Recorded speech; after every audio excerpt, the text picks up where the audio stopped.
इस वीडियो में हम आगमन विधि या इंडक्टिव मेथड के बारे में बात करेंगे, जिसके अंतर्गत हम आगमन विधि का अर्थ, आगमन विधि की परिभाषा, आगमन विधि की कार्यविधि, आगमन विधि के गुण एवं विशेषताएं, आगमन विधि की सीमा अथवा दोष के बारे में जानेंगे। तो शुरू करते हैं आज का वीडियो। सबसे पहले देख लेते हैं आगमन विधि का अर्थ। आगमन विधि का अर्थ की बात करें तो, मीनिंग ऑफ इंडक्टिव मेथड की बात करें तो, आगमन विधि में अनुभव अथवा प्रयोग तथा प्रयोगों तथा उदाहरणों का विस्तृत अध्ययन करके नियम बनाए जाते हैं। इस विधि द्वारा शिक्षण करते समय शिक्षक बालकों के समक्ष कुछ विशेष परिस्थितियां एवं उदाहरण प्रस्तुत करते हैं। इन उदाहरणों के आधार पर बालक तार्किक ढंग से विचार विमर्श करते हुए किसी विशेष सिद्धांत या प्रिंसिपल, लॉ अथवा नियम अथवा फॉर्मूला पर पहुंचते हैं। नियमों, सूत्रों आदि का प्रतिपादन करते समय इस विधि में बालक अपने अनुभवों, मानसिक शक्तियों तथा पूर्व ज्ञान यानी कि प्रीवियस नॉलेज का प्रयोग करता है। यह एक सामान्य अनुमान है कि कोई बालक कुछ विशेष परिस्थितियों या उदाहरणों को देखकर या अनुभव करके उनमें पाई जाने वाली एक रूपता को निष्कर्ष के रूप में अपना लेता है। फॉर एग्जाम्पल, जलने वाली विभिन्न वस्तुओं के पास गर्मी का अनुभव करके बालक यह धारणा बना लेता है कि जलने वाली वस्तुएं गर्मी उत्पन्न करती हैं। आगमन विधि इसी प्रकार की अवधारणाओं पर आधारित है, इसलिए इस विधि को आगमन या इंडक्टिव मेथड कहते हैं। आगमन विधि में हम कुछ अनुभव करते हैं, कुछ प्रयोग करते हैं तथा अनुभव और प्रयोगों तथा उदाहरणों के माध्यम से विस्तृत अध्ययन करके कुछ नियम बना लेते हैं। इस विधि द्वारा शिक्षण करते समय शिक्षक बालकों के समक्ष कुछ विशेष परिस्थितियां एवं एग्जाम्पल प्रस्तुत करता है। इन उदाहरणों के आधार पर बालक तार्किक ढंग से विचार विमर्श करते हुए विशेष सिद्धांत अथवा नियम सूत्र पर पहुंचते हैं।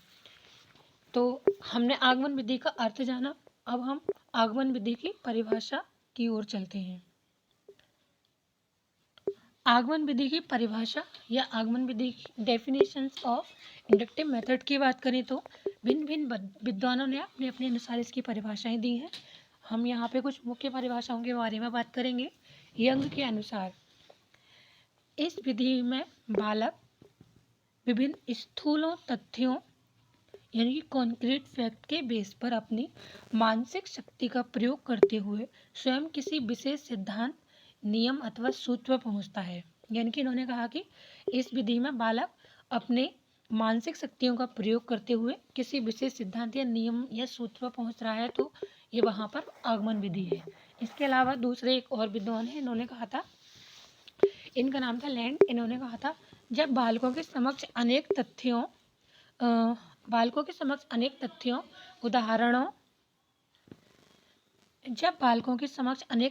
उदाहरणों एवं वस्तुओं को प्रस्तुत किया जाता है तो तत्पश्चात बालक स्वयं ही निष्कर्ष पर पहुंचने का प्रयास करते हैं। यह विधि आगमन विधि कहलाती है। इनके अनुसार इन्होंने कह दिया कि पहले बच्चों को हमने कुछ तथ्य बता दिए, उनके सामने कुछ एग्जाम्पल पेश कर दिए तथा एग्जाम्पल से जो रिलेटेड वस्तुएं हैं उनको बता दिया। इस प्रकार बच्चा अपना खुद ही सोचते हुए, चिंतन करते हुए कुछ कंक्लूजन्स पर पहुंच गया और हमने इस विधि को आगमन विधि कह दिया।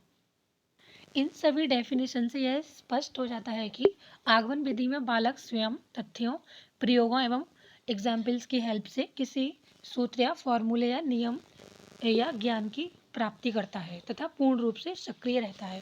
इस विधि द्वारा अर्जित किया गया ज्ञान ठोस एवं अधिक स्थायी यानी कि सॉलिड एंड ड्यूरेबल होता है। साथ ही बालक के विभिन्न मानसिक शक्तियों का भी इससे तेजी से विकास होता है। इसके बाद हम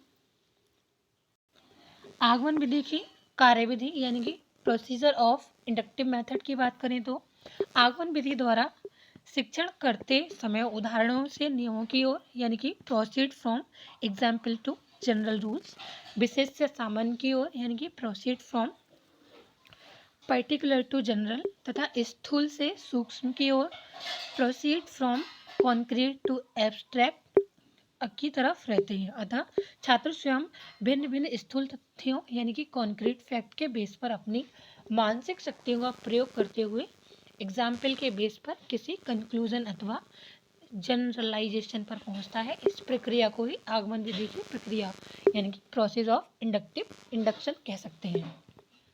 यानी कि इन्होंने कहा कि जब बच्चे खुद भिन्न तथ्यों यानी फैक्ट के बेस पर अपनी मानसिक शक्तियों का प्रयोग करते हैं और एग्जाम्पल की हेल्प से किसी कंक्लूजन पर पहुंचते हैं तथा उनका जनरलाइजेशन करते हैं, इसको हमने इस विधि में ये इसकी हो गई प्रोसीजर या कार्यविधि। इसके बाद हम आगमन विधि के गुण एवं विशेषताओं के बारे में बात कर लेते हैं। मेरिट्स और कैरेक्टरिस्टिक्स ऑफ इंडक्टिव मेथड। अगर हम मेरिट और कैरेक्टरिस्टिक्स ऑफ इंडक्टिव मेथड की बात करें तो यह एक वैज्ञानिक विधि है, यानी कि यह एक साइंटिफिक मेथड है, क्योंकि इस विधि द्वारा अर्जित ज्ञान प्रत्यक्ष तथ्यों पर आधारित होता है। यानी कि ये जो ज्ञान होता है इसमें वो हमें डायरेक्ट फैक्ट पे बेस्ड होता है। इस मेथड के द्वारा बच्चों को नियम सूत्रों का निर्धारण यानी कि डिटर्मिनेशन ऑफ रूल्स और लॉस एंड सामान्यकरण यानी कि जनरलाइजेशन की प्रक्रिया का ज्ञान हो जाता है। इस विधि में बालक स्वयं उदाहरण के द्वारा निरीक्षण यानी कि ऑब्जर्वेशन और एक्सपेरिमेंट के द्वारा ज्ञान अर्जित करते हैं, इसलिए इस विधि द्वारा जो प्राप्त ज्ञान होता है वो काफ़ी स्टेबल होता है। इंडक्टिव मेथड द्वारा बालकों की जो क्रिटिकल ऑब्जर्वेशन होती है या तर्क शक्ति होती है उसका विकास बहुत अच्छे से होता है। यह विधि मनोवैज्ञानिक विधि है, क्योंकि इसमें मनोविज्ञान के विभिन्न महत्वपूर्ण सिद्धांतों का अनुकरण किया जाता है। इस विधि द्वारा बालकों को स्वयं करने की प्रेरणा भी मिलती है, जिससे उनमें आत्मनिरीक्षण तथा आत्मविश्वास की वृद्धि होती है। इस विधि की सहायता से विज्ञान के विभिन्न नियमों, संबंधों, सूत्रों तथा नवीन सिद्धांतों आदि का प्रतिपादन करने में सहायता मिलती है। यह छोटी कक्षाओं के लिए अति उपयोगी एवं उपयुक्त विधि है। इसके द्वारा बालकों में विज्ञान के प्रति काफ़ी उत्सुकता एवं रुचि बनी रहती है। इस विधि में बालक उदाहरणों की सहायता से स्वयं ज्ञान प्राप्त करते हैं, जिसके कारण वे थकान का अनुभव नहीं करते तथा नवीन ज्ञान की प्राप्ति में सक्रिय बने रहते हैं।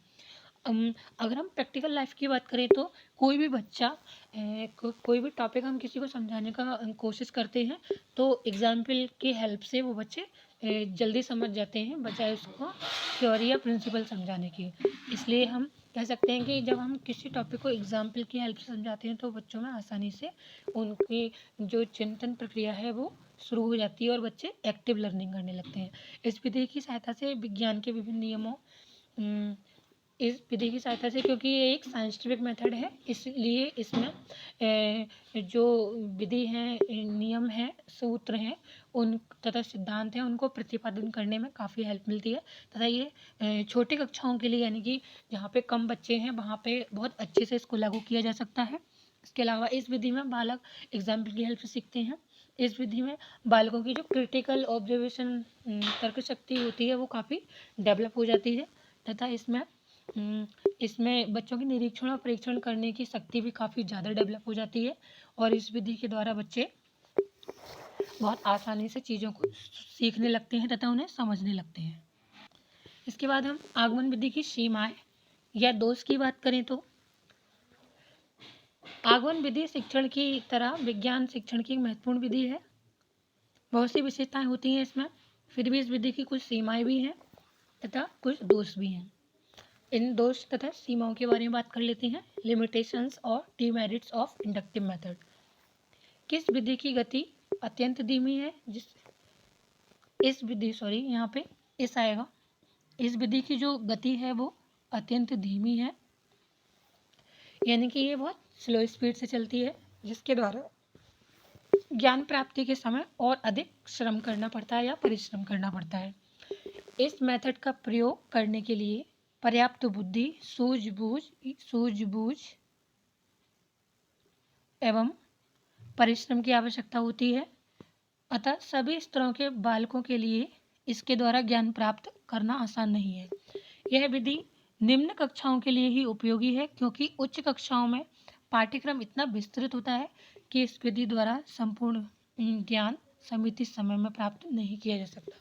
यानी कि यह विधि छोटी कक्षाओं के लिए निर्धारित है और तथा जो बड़ी कक्षाएं होती हैं उनमें इतना बड़ा पाठ्यक्रम या इतना वास्ट क्यूरिकुलम है कि वहाँ पे हम इस विधि को लागू नहीं कर सकते। इस विधि के द्वारा संपूर्ण ज्ञान संपूर्ण ज्ञान निर्धारित समय में प्राप्त करना संभव नहीं हो पाता। अनुभवी एवं योग्य अध्यापकों की इस विधि का सफलता प्रयोग कर सकते हैं, यानी कि जो अध्यापक अनुभवी नहीं है वो इस विधि को अच्छे से परफॉर्म या फिर उसको लागू नहीं कर पाते। इस विधि द्वारा बालकों में समस्या समाधान की योग्यता एवं क्षमता में विकास संभव नहीं हो पाता। नियमीकरण अथवा सामान्यीकरण के लिए प्रत्यक्ष उदाहरणों का चयन एवं प्रस्तुतिकरण शिक्षण शिक्षार्थी के लिए आसान नहीं है। यानी कि नियमीकरण एवं अथवा यानी कि किसी रूल को बनाना या फिर जनरलाइजेशन करना या डायरेक्ट एग्जाम्पल की हेल्प से कोई रूल बना देना इतना आसान नहीं है। इस मेथड द्वारा परिणामों पूर्णतः सत्य नहीं होते। यानी कि इस मेथड के द्वारा जो परिणाम प्राप्त होते हैं वो हमेशा सत्य नहीं होते, कभी कभी असत्य भी हो सकते हैं। उनकी सत्यता इस बात पर डिपेंड करती है कि वे परिणाम कितने उदाहरणों पर आधारित हैं, क्योंकि कोई भी परिणाम जितने अधिक स्पेशल होंगे या विशिष्ट होंगे उतने ही सत्यता के निकट होंगे। तो आज हमने आगमन विधि के बारे में जाना। आगमन विधि के हमने अर्थ, उसकी मीनिंग और डेफिनेशंस, प्रोसीजर, मेरिट्स और कैरेक्टरिस्टिक या डीमेरिट्स या फिर लिमिटेशंस और डीमेरिट्स के बारे में बात की। तो आई होप कि आपको वीडियो पसंद आया होगा। वीडियो अच्छा लगा हो तो वीडियो को लाइक एंड शेयर ज़रूर कीजिएगा। आने वाले टाइम में हम आपको ऐसे ही अच्छे स्टडी से रिलेटेड वीडियो लाते रहेंगे और हम आगे भी इसको कंटिन्यू करते रहेंगे। आज हमने आगमन विधि के बारे में जाना। नेक्स्ट वीडियो में हम निगमन विधि के बारे में जानेंगे, जो कि एक काफ़ी इम्पोर्टेंट मेथड है और आपकी परीक्षा में इससे प्रश्न देखने को ज़रूर मिलेंगे। अगर आपको ये वीडियो अच्छा लगा हो तो वीडियो को लाइक एंड शेयर, चैनल को सब्सक्राइब करना बिल्कुल ही मत भूलिएगा। मिलते हैं नेक्स्ट वीडियो में नेक्स्ट टॉपिक के साथ। तब तक के लिए नमस्कार।